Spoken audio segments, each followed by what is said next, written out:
Chapter 32. The Derrick. The yellowish individual had kept his word, for it was no simple derrick that he had erected above the open trench to let the heavy block of granite down into its place. It was not the simple tripod that Nyor Juan had wanted for suspending a pulley from its top, but it was much more, being at once a machine and an ornament, a grand and imposing ornament. Over 8 meters in height rose the confused and complicated scaffolding. 4 thick posts sunk in the ground served as a frame, fastened to each other by huge timbers, crossing diagonally and joined by large nails driven only halfway, perhaps for the reason that the apparatus was simply for temporary use and thus might easily be taken down again. Huge cables stretched from all sides gave an appearance of solidity and grandeur to the whole. At the top, it was crowned with many colored banners, streaming pennants, and an enormous garland of flowers and leaves artistically interwoven. There at the top, in the shadow made by the posts, the garlands and the banners hung fastened with cords and iron hooks, an unusually large 3-wheeled pulley over the polished sides of which passed in a crotch 3 cables even larger than the others. These held suspended the smooth, massive stone hollowed out in the center to form with a similar hole in the lower stone, already in place. The little space intended to contain the records of contemporaneous history, such as newspapers, manuscripts, money, medals, and the like, and perhaps to transmit them to very remote generations. The cables extended downwards and connected with another equally large pulley at the bottom of the apparatus, whence they passed to the drum of the windlass held in place by means of heavy timbers. This windlass, which could be turned with 2 cranks, increased the strength of a man 100-fold by the movement of notched wheels, although it is true that what was gained in force was lost in velocity. "Look," said the yellowish individual, turning the crank. "Look, Nyor Juan, how with merely my own strength I can raise and lower the great stone. It's so well arranged that at will I can regulate the rise or fall inch by inch, so that a man in the trench can easily fit the stones together while I manage it from here." Nyor Juan could not but gaze in admiration at the speaker, who was smiling in his peculiar way. Curious bystanders made remarks praising the yellowish individual. "Who taught you mechanics?" asked Nyor Juan. "My father, my dead father," was the answer, accompanied by his peculiar smile. "Who taught your father?" "Don Saturnino, the grandfather of Don Crisóstomo." "I didn't know that Don Saturnino—" "Oh, he knew a lot of things. He not only beat his laborers well and exposed them out in the sun, but he also knew how to wake the sleepers and put the waking to sleep. You'll see in time what my father taught me. You'll see." Here, the yellowish individual smiled again, but in a strange way. On a table covered with a piece of Persian tapestry rested a leaden cylinder containing the objects that were to be kept in the tomb-like receptacle, and a glass case with thick sides which would hold that money of an epoch and preserve for the future the records of the past. Tasho, the sage, who was walking about there, thoughtfully murmured, "Perchance, some day when this edifice, which is today begun, has grown old and after many vicissitudes has fallen into ruins, either from the visitations of nature or the destructive hand of man, and above the ruins grow the ivy and the moss.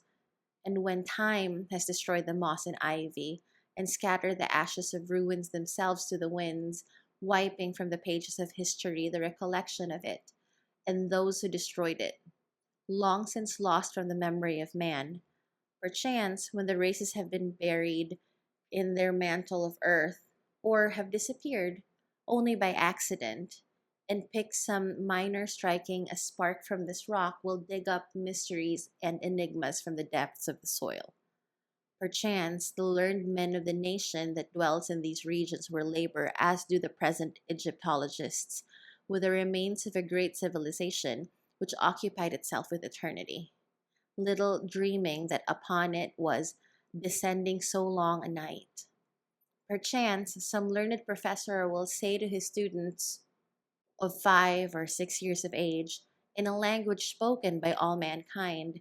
Gentlemen, after studying and examining carefully the objects found in the depths of our soil, after deciphering some symbols and translating a few words, we can, without the shadow of a doubt, conclude that these objects belong to the barbaric age of man, to that obscure era which we are accustomed to speak of as fabulous.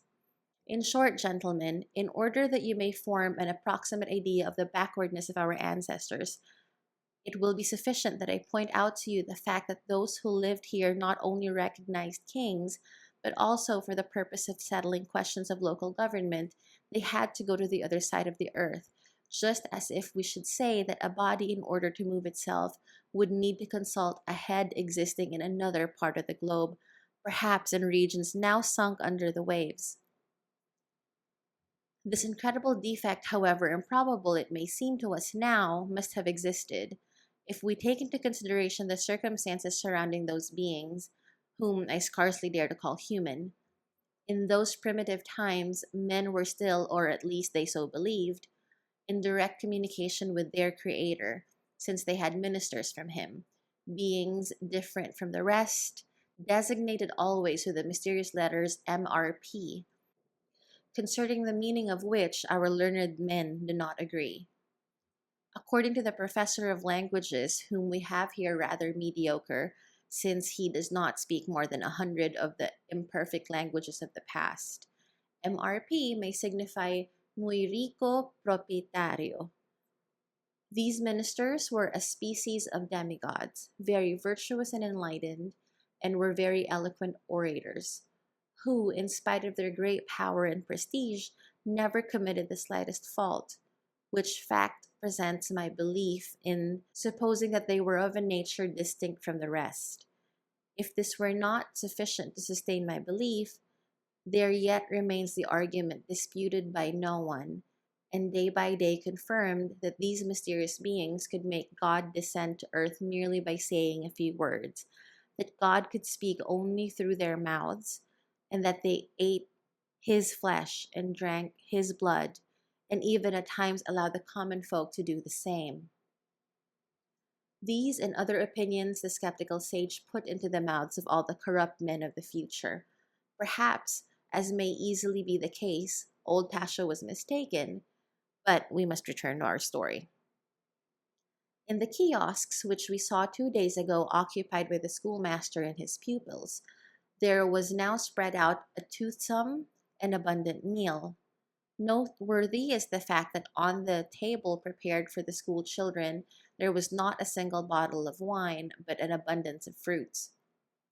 In the arbors joining the two kiosks were the seats for the musicians and a table covered with sweetmeats and confections, with bottles of water for the thirsty public, all decorated with leaves and flowers. The schoolmaster had erected near by a greased pole and hurdles, and had hung up pots and pans for a number of games. The crowd, resplendent in bright-colored garments, gathered as people fled from the burning sun, some into the shade of the trees, others under the arbor. The boys climbed up into the branches or on the stones in order to see the ceremony better, making up in this way for their short stature. They looked with envy at the clean and well-dressed school children who occupied a place especially assigned to them, and whose parents were overjoyed as they, poor country folk, could see their children eat from a white tablecloth, almost the same as the curate or the alcalde. Thinking of this alone was enough to drive away hunger, and such an event would be recounted from father to son. Soon were heard the distant strains of the band, which was preceded by a motley throng made up of persons of all ages and clothing of all colors. The yellowish individual became uneasy, and with a glance examined his whole apparatus. A curious countryman followed his glance and watched all his movements. This was Elias, who had also come to witness the ceremony, but in his salakot and rough attire he was almost unrecognizable. He had secured a very good position at almost the side of the windlass, on the edge of the excavation. With the music came the alcalde, the municipal officials, the friars, and the exception. With the music came the alcalde, the municipal officials, the friars, with the exception of Padre Damaso, and the Spanish employees. Ibarra was conversing with the alcalde, of whom he had made quite a friend since he had addressed to him some well turned compliments over his decorations and ribbons, for aristocratic pretensions were the weakness of his honor. Capitan Tiago, the alferez, and some other wealthy personages came in the gilded cluster of maidens, displaying their silken parasols. Padre Salvi followed silent and thoughtful as ever. Count upon my support always in any worthy enterprise, the alcalde was saying to Ibarra. I will give you whatever appropriation you need, or else see that it is furnished by others. As they drew nearer, the youth felt his heart beat faster. Instinctively, he glanced at the strange scaffolding raised there. He saw the yellowish individual salute him respectfully and gaze at him fixedly for a moment. With surprise, he noticed Elias, who, with a significant wink, gave him to understand that he should remember the warning in the church. The curate put on his sacerdotal robes and commenced the ceremony, while the one-eyed sacristan held the book and an acolyte of hyssop and a jar of holy water. The rest stood about him uncovered and maintained such a profound silence that, in spite of his reading in a low tone, it was apparent that Padre Salvi's voice was trembling. Meanwhile, there had been placed in the glass case the manuscripts, newspapers, medals, coins, and the like, and the whole enclosed in the leaden cylinder, which was then hermetically sealed. Senor Ibarra, will you put the box in its place? The curate is waiting, murmured the alcalde into the young man's ear. I would with great pleasure, answered the latter, but that would be usurping the honorable duty of the escribano. The escribano must make the affidavit of the act. So, the escribano gravely took the box, descended the carpeted stairway leading to the bottom of the excavation, with due solemnity, placed it in the hole of the stone. The curate then took the hyssop and sprinkled the stones with holy water.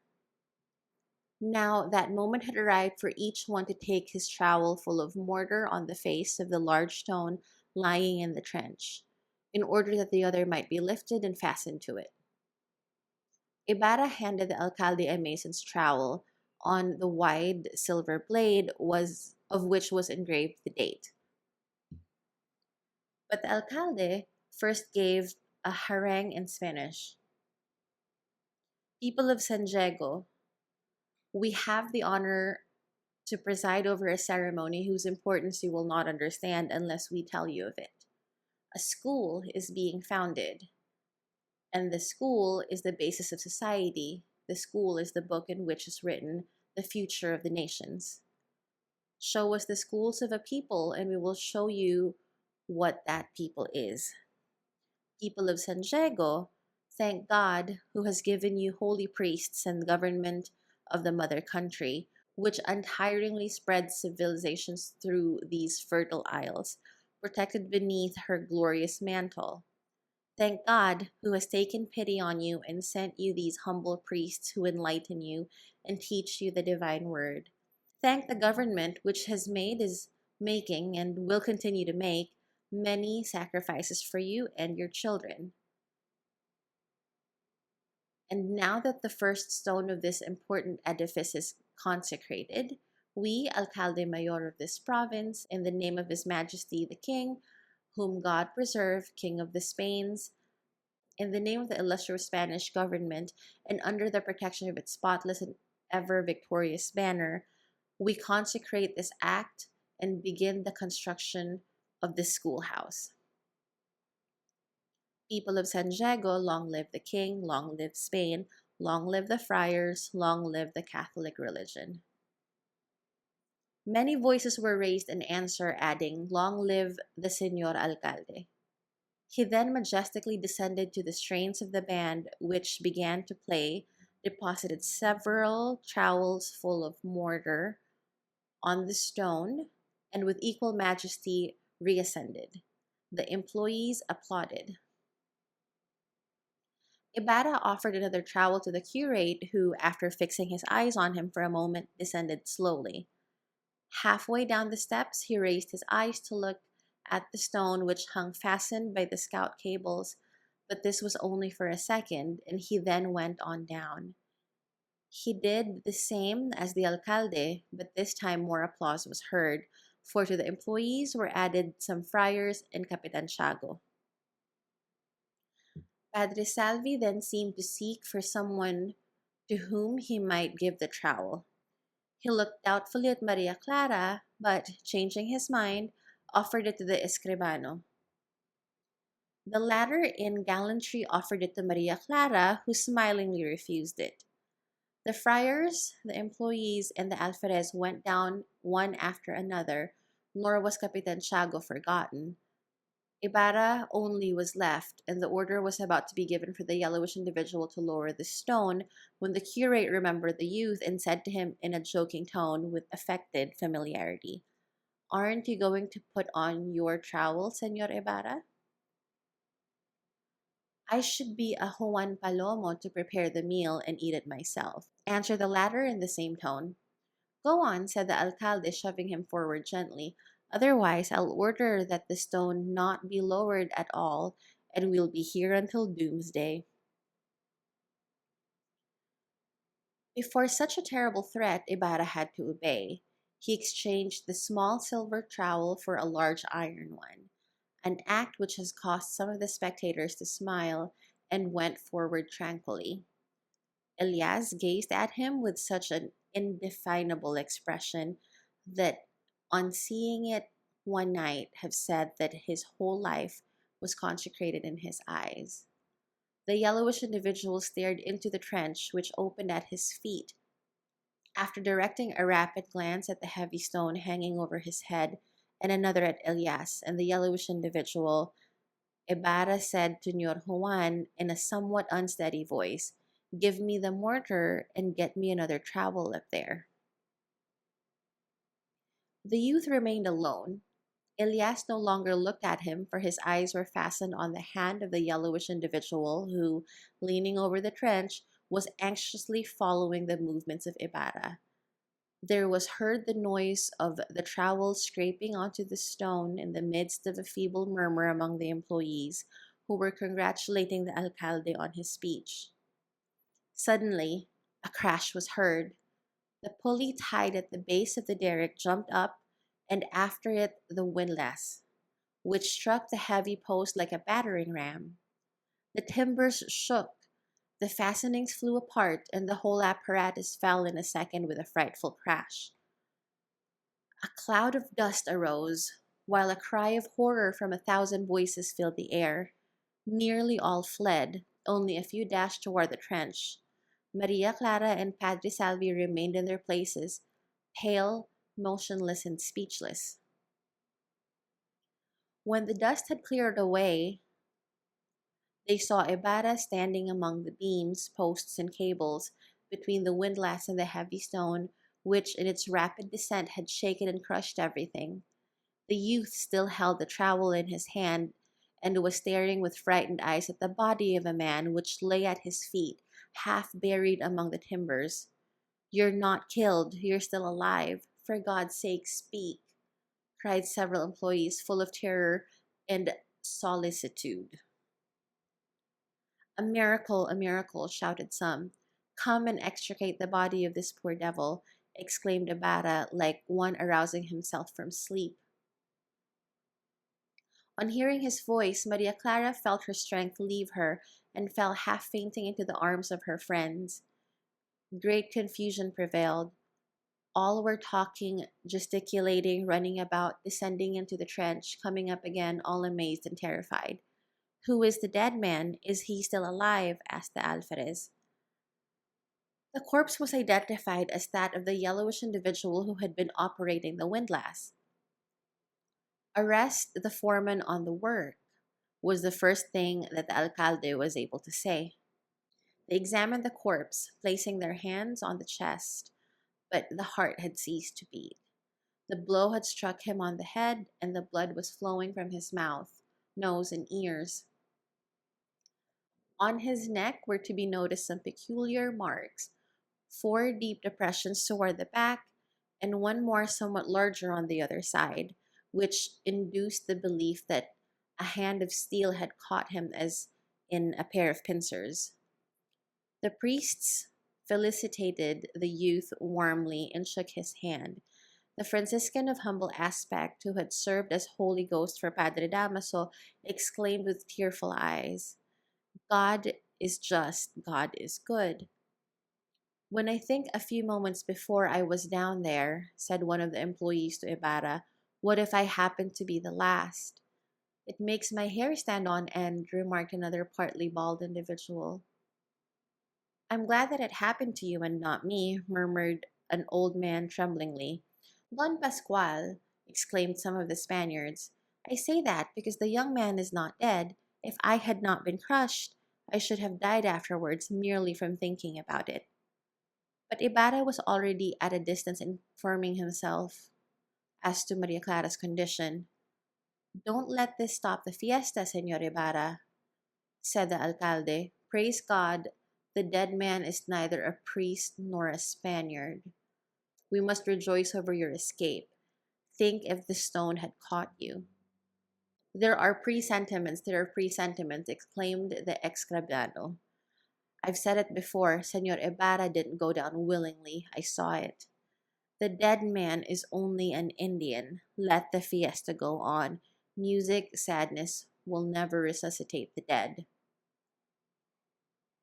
An investigation shall be made right here. Send for the directorcillo. Arrest the foreman on the work. To the stocks with him, to the stocks. Music, to the stocks with the foreman." "Señor Alcalde," said Ibarra gravely, "if mourning will not resuscitate the dead, much less will arresting this man, about whose guilt we know nothing. I will be security for this person, and so I ask his liberty for these days at least." "Very well, but don't let him do it again." All kinds of rumors began to circulate. The idea of a miracle was soon an accepted fact, although Fray Salvi seemed to rejoice but little over a miracle attributed to a saint of his order and in his parish. There were not lacking those who added that they had seen descending into the trench when everything was tumbling down a figure in a dark robe like that of the Franciscans. There was no doubt about it. Was it San Diego himself? It was also noted that Ibarra had attended Mass and that the yellowish individual had not. It was all as clear as the sun. "You see, you didn't want to go to Mass," said a mother to her son.